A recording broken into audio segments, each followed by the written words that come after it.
This is 2.2 law of supply, and the law of supply basically states that if prices go up, the quantity of the supply will also go up, and then if prices go down, the quantity of supply will also go down.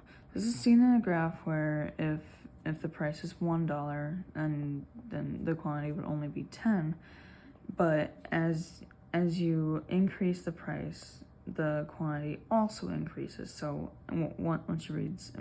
once you reach $6, the price will go up to $2.50. So there's always going to be an increasing in the quantity. Same with the price. So the difference between a movement along the curve and a shift in supply. So a movement along the curve will only matter to the change in price, which is also the same for demand. But if you have $3, then you can get 10 of the quantity. But if you have $5, you would get 20. So it helps you know that if there's an added amount of number, you can get more for that price. Sorry, if there's an added amount of money, you can get more of that quantity. But then a shift in the supply curve, it can be right or left, increase or decrease. And this would be indicated by #GATE, which is number of producers, government actions, availability of resources, technology, and then the expected future prices by producers. Which that can also be seen with if the graph is if for example, toys, if that's your market, then if the availability goes up for toys, then the supply will also increase, because if you have more than the supply, then obviously if you have more resources to make the toys, you'll be able to make more toys, making the shift go to the right. So an increasing supply curve will look like the original supply curve shifting to the right, which is increasing, and then a decreasing supply curve, which is the original supply curve shifting to the left, which would indicate that it's decreasing. So the determinants of supply is #GATE, which is number of producers, government actions, availability of resources, technology, and then the expected future prices by producers.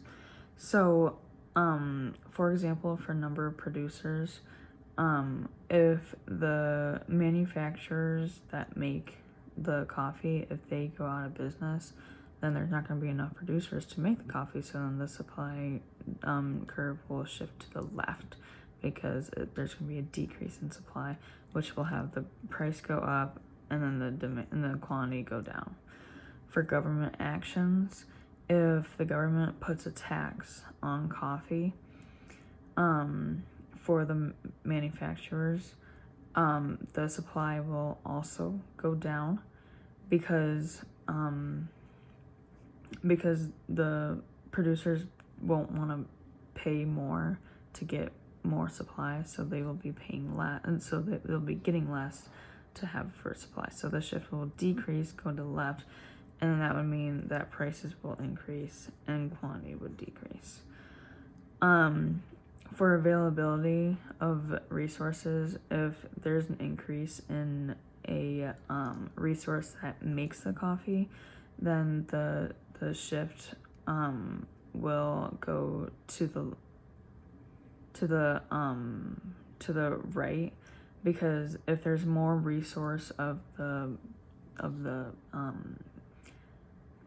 stuff that makes coffee, then there will be more to supply for coffee. So the supply curve will go to the right, so then price will go down and quantity will go up. Now for technology,